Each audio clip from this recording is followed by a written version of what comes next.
So you're about to begin building districts and you're saying to yourself, what can I do to optimize my settings to have the most efficient district building experience possible? Well, good deal. Well, here's what I do that helps me, and hopefully these suggestions help you as well. First thing I do is I take a look at the layers of geography here on the left, and let's go ahead and expand this a bit so we can get a better view. Okay.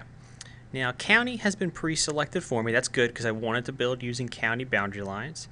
And I also want to build using VTDs, also known as voting districts. Okay, good. That was easy. Now, I don't like the ranges, the zoom range that's been pre-selected for me.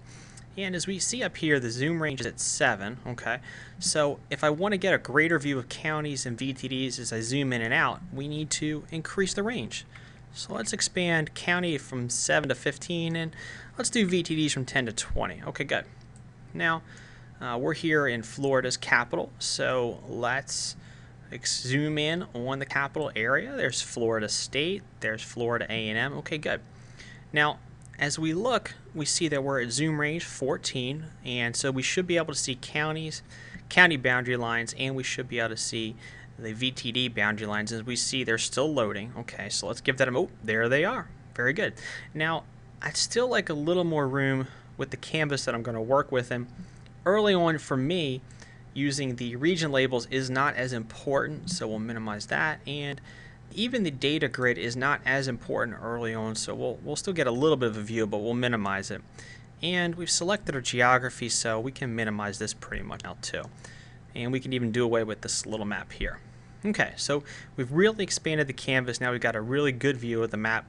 If you want to go full screen, you can do that. Right here under the view menu is the full screen. Okay, now I don't use that, but certainly that tool is there for you if you need it.